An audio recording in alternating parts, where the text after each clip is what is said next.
napanood niyo po ba yun pong press con ni Ombudsman Boying Remulla kahapon? Kasi hindi ko alam kung ako lang nakapansin. Parang tila, ano ba, nagbago ba yung tono niya? Kasi parang nung December, sinasabi nila, meron pa siyang binigay na petsa nung una, meron na mga makukulong, meron na mga kakasuhan.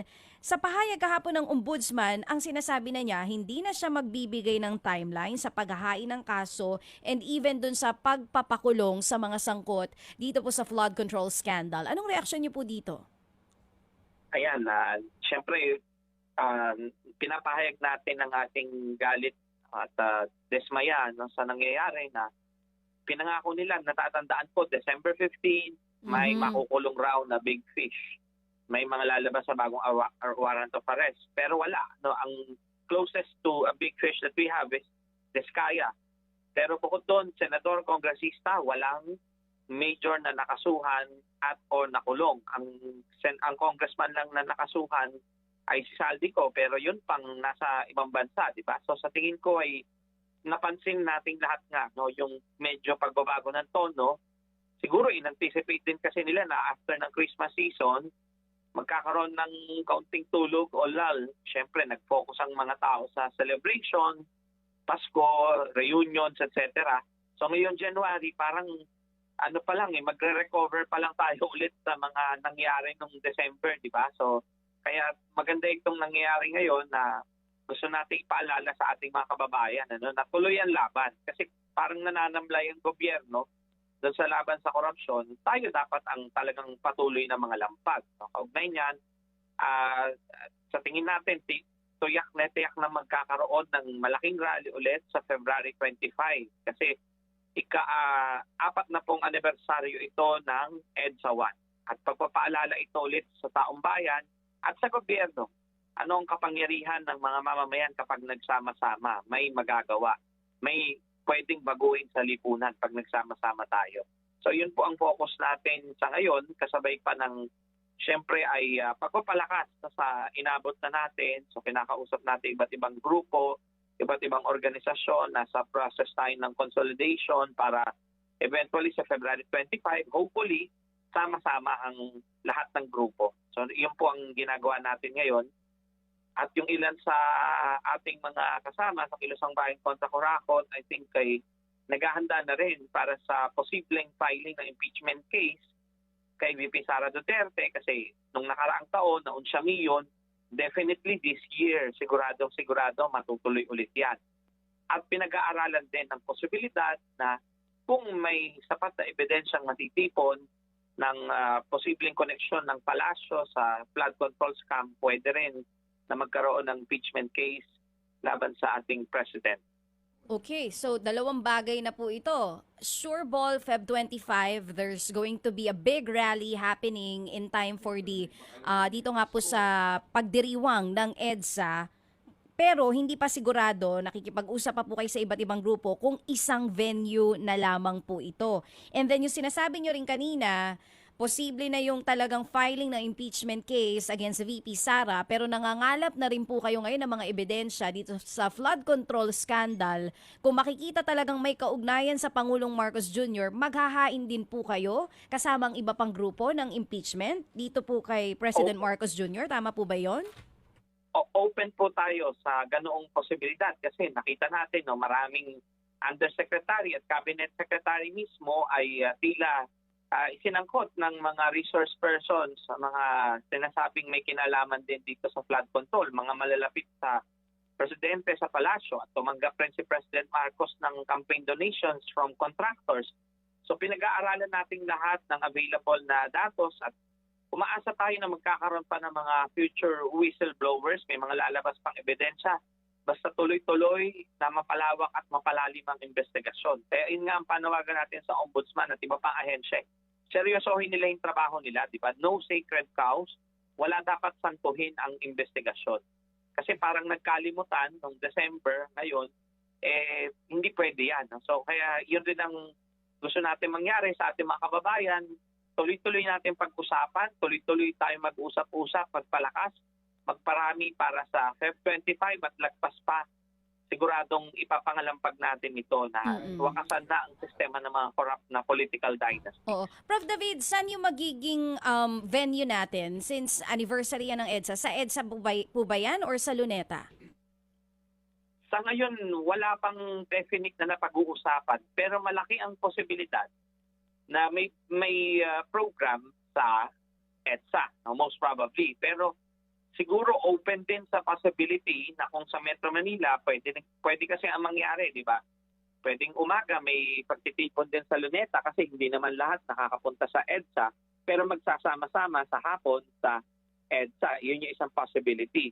Pero ang isa ring tiyak, yung pong mga nasa iba-ibang probinsya na hindi naman makakapunta talaga sa Metro Manila, talagang nagpapalakas din po ang iba't ibang mga anti-corruption groups.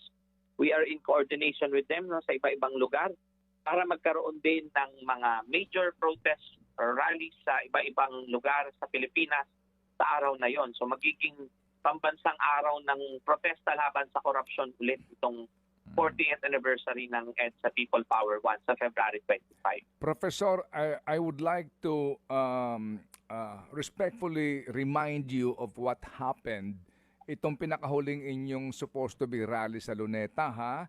Na kayo'y na-dribble ng city government at ng Luneta Parks Development Authority. Ako, I suggest bukas pa, Monday pa lang, mag-apply na kayo ng permit doon sa parks development na ito. Kasi nung panahon na naandoon kayo, hindi kayo nakapag-set up ng stage kasi dinribble kayo nitong si Cesar Chavez ng Office of the Mayor. Pati nitong pinaasa lang kayo, wala naman kayong papel, kaya may katwiran sila na itaboy kayo sa liwasan. So ang akin lang dito, siguro naman alam nyo na ang inyong leksyon, kung hindi sila papayag, hanap tayo ng isang venue na pwede. Otherwise, wala, mapufrustrate lang yung mga pumunta doon, nasiraan ng loob eh. Yan ang akin lang paalaala sa inyo, Professor. Salamat po sa paalala. At as soon as possible po, ipa-file natin ang mga necessary paperwork para matiyak na mas maaga ang coordination at mas matiyak na maaga ring malalaman yung actual na venue. Huwag na kayo padadala sa mga mambobola. Ito na ngayon, ulit si Chacha. Tsaka ako another concern, Prof. David, pangatlo na po ito eh. Yung pinakamalaki nangyari nung una, before yung hindi po kayo napayagan dyan sa Luneta na makapag-set up, hindi po ba posible na talagang isa lang yung venue para di na rin po magkaroon ng kalituhan yung ating mga kababayan na pupunta sa rally? At para mapakita rin po natin dito sa mga nakaupo sa pwesto na sangkot dito sa flood control scandal na nagkakaisa tayo. Kasi kung dalawa na naman ulit yung venue, napaghahalataan pangatlong rally na, hindi pa rin tayo united. Definitely, seryoso nating pag-uusapan ito at tuloy-tuloy yung pakipag-usap natin sa iba't ibang grupo. Isang posibilidad din yun, na talagang isang malaking aktibidad lang sa Metro Manila na magsasama-sama ang lahat ng grupo. Pero kung sakaling mangyari nga, meron na umaga, merong hapon, basta yung isa doon, siguro dapat tiyakin na nandoon represented lahat ng grupo, both the Luneta and EDSA groups na dating magkahiwalay. So yun ang pinapangako natin na we will do everything para matiyak na may united action sa Metro Manila sa araw na yan, sa February 25. Kasi parang, sigurado naman na naintindihan din ng mga taga-EDSA yan na kailangan magkaisa. Anniversary nga yan ng EDSA. Hindi po maganda kasi talagang tignan. Kung watak-watak ang rally. Mamaya papaliwanag ko sa iyo separately kung bakit may mga mamaya o yung transactional politicians doon sa isang grupo. Ganito, so sila Professor, mag-aalang naman sila. Hindi, susubukan namin, makipag-usap. Oo, may mga pumapayag na sa iisa lang, pero may mga kumukontra. Hindi ko lang alam kung aaminin niya ni Professor David. Well, yes, nung nakaraan pong mga cycle ng usapan, talagang, di ba, ito naman, naging public knowledge na doon sa ilan sa mga grupong nasa EDSA, talagang hindi nila gustong magkaisa yung dalawang grupo. Ang kanilang sticking point ay yung ayaw nila na may magbibitbit ng placards and banners na may mga papangalan ng politiko, specifically the Marcoses. No? Pero siyempre, sa atin sa Luneta, ay malaya ang lahat. Kasi klarong-klaro na nga ngayon, di ba, na itong lahat ng dynasties ay corrupt. At lalo na yung top 2 dynasties. Kaya dapat nasa placard and banners yan. So, yun ang, sa tingin ko naman, for February 25, mukhang mas malinaw naman na kailangan bitbitin yan. Okay. Kasi kahit nung nung nakaraang rally sa EDSA, may mga nagbitbit din. No? So, ibig sabihin, talagang ina-acknowledge na rin na Sige. gano'n na talaga ang sitwasyon. Okay, ganito, Sir Professor David, kung babalikan lang natin ang mga nagdaang hearing kamo, di ba? May mga nababanggit na nga dito. Meron tayong whistleblowers ngayon, no? Si Bernardo na hindi natin alam kung nasa saan, and we sincerely pray na hindi pa nagbabago siya ng stand, ng kaisipan, paninindigan at ng kanyang statement. Kasama na si Alcantara na nagsaulingan ng pera. At sila kasi nagtutulungan doon sa kanilang statement, merong corroboration, ika nga. Kung babalikan lang natin, just to remind everyone na minsan pa, hindi ba napakinggan natin yung mga statement sa mga pangalang Maynard Ngu at Trygive Olayvar? Naalala natin, di ba? Okay. Ngayon, Tama. yes, okay. Yung Maynard Ngu may mga aligasyon.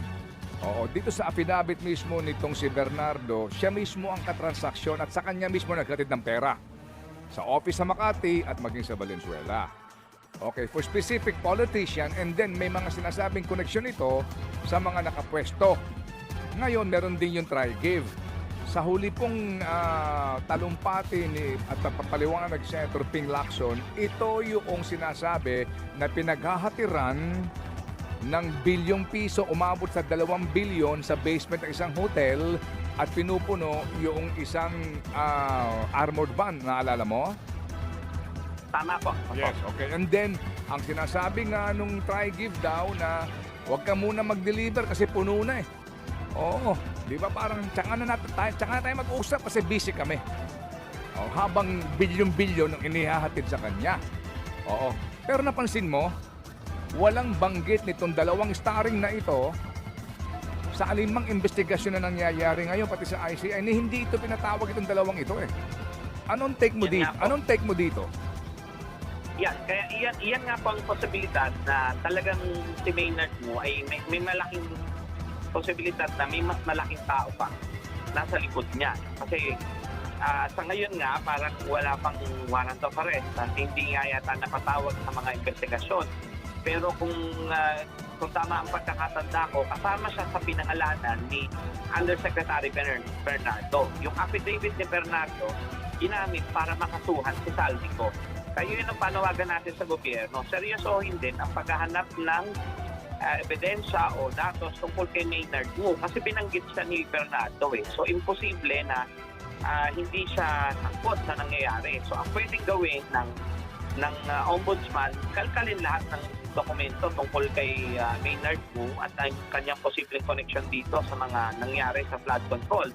Lalo pa at dapat natin bigyan diin na si Maynard Ngu ay konektado na sa Malacanang noon pa dahil na-appoint siya as special envoy sa panahon ni President Marcos. At bago pa ito, noong 2022 elections, nagkaroon ng major fundraising activity si Bongbong Marcos, si President of candidate Marcos, sa isang bar na pag-aari ni Maynard Ngu. So hindi nila pwedeng sabihin na hindi nila kilala itong tao. So, kasi talagang masasabi nating close sa kanila. Kasi tumutulong sa pagkakampanya nila noon at na-appoint pa niya sa isang major na special envoy position. Although ngayon, hindi na. So, wala na siya sa special envoy position. Kaya yun ang panawagan natin sa ombudsman. Kung seryoso siya sa kanyang trabaho, tiyakin na yung mga ganitong tao na nababanggit sa mga affidavit ay talagang kakalkalin lahat ng dapat makalkal na bagay tungkol kay Maynard Ngu. Kasi pwedeng ito yung smoking gun or connection sa palasyo. At meron pang Trygive Olayvar. Specifically po dito sa Bernardo affidavit, if I may remind everyone, Your Honor, 23, sometime 2024. Again, this is an allegation. Sana nga, iporsu ng nag-iimbestiga kung totoong gusto mag-imbestiga. Sometime 2024, Yusek Olaivar personally called me for a meeting to discuss about unprogrammed appropriations supposedly for the office of the Executive Secretary. In the said meeting, he requested me to submit a list of projects, etc., etc. Yun na po ang simula ng kanyang salaysay po dito hanggat sa humantong sa binabanggit na mga deliverables, di ba? So, yung nga pong atin din pinagtataka po dito, kasama po ni Profesor, bakit yung Olaivar na imbitahan isang beses, hindi sumipot, ganun na lang yun. Tama po. As of last check, wala. Chinek ko rin nga ang kanyang pangalan. Ang huling pagbanggit sa kanya ng media ay halos 3 months ago pa. No? Pagkatapos noon, wala nang nabanggit. Hindi na rin siya naipatawag sa mga investigasyon. Kaya talagang itong 2026, para tayong magsisimula ulit ng bago eh. Kasi yung mga na-aresto noong 2025, alam natin directly na sangkot sila, si Descaya, nasabi, inamin niya, di ba? Pero ang problema kasi rin sa mga ito nga, di ba? Hindi pa nila ikinakanta ang buong alam nila. So yun rin ang panawagan natin sa mga na-aresto na at doon sa mga may warrant of arrest na ngayon, o hindi, sumuko na sila sana no, para mas mabilis ang hustisya. At the same time, sabihin na nila lahat ng alam nila under oath para magkaalaman na sinong mastermind. Yun rin panawagan natin kay Saldico, di ba? Kasi yung kanya mga sinabi, mabibigat na alegasyon. Pero mananatiling alegasyon kung hindi siya uuwi at hindi niya haharapin din yung kaso sa kanya at hindi siya magte-testify under oath. So yun ang panawagan natin sa lahat ng whistleblower para sa bayan, ikanta nyo na po lahat ng alam ninyo para malaman sino ang mastermind. Opo, pero yung iba diyan kakanta lang kapag sila ay naiipit na o cornered na. Pero hindi mangyayari ang pagkanta na yan kung hindi nga sila, talagang uusigin. Kasi sa ngayon, kapag nakarinig tayo ng katwiran, Profesor, na kailangan ng matibay na ebidensya, kailangan ng personal knowledge, di ba? Yun lagi yan. Hindi pa pwedeng kwento-kwento lang. Ito, dito, sabi, finally, I would like to add that deliveries of cash were personally made by me, Bernardo, to Maynard Ngu at his office in Manila. Hindi ba? Kaya talagang isipin mo, ito mismo sinasabi, nagde-deliver ako ng pera dito, pero wala na ho tayong narinig na anuman pong pagpupursige sa mga individual na ito. Bukas ang aming pong programa sa panig ni Maynard Ngu at nitong si Tragib Olaivar. Kung gusto ho ninyo magpa-interview, pero itong nga po gusto ko lang kayong paalalahanan, katulong po si Profesor, dito ho sa mga pangyayaring ito na para bagang ang kanilang eksena magkalimutan o kaya mangyari na pipiliin na lang nila kung sino ang kanilang iaalay. Tama po. Kaya sa atin naman, no, sa tingin natin, hindi talaga magkakalimutan dito kasi flood control scam. Tapos laging may ulan, laging may baha, bagyo dito sa ating bansa. Talagang malakas ang magiging paalala sa atin sa tuwing may bagyo at baha na nangyari itong korupsyon, ninakaw yung perang dapat sa flood control. Kaya sa mga kababayan natin, tuloy-tuloy natin pag-usapan po ito. Tuloy-tuloy tayong manawagan na ikulong ang lahat ng mandarambong, ikulong lahat ng sangkot, lalo na yung mga mastermind. Amen. Salamat na marami, Professor. Talagang napapanahon to pagtawag namin sa iyo kasi nga yan ang balita ngayon. Febrero 25 po, may paparating na malawakang rally. Para po pa rin sa protesta po natin kontra korupsyon. After all, natanggal yung unang Marcos nang dahil sa korupsyon. At yan po is to remind everyone, korupsyon at paglabag sa karapatang pantao.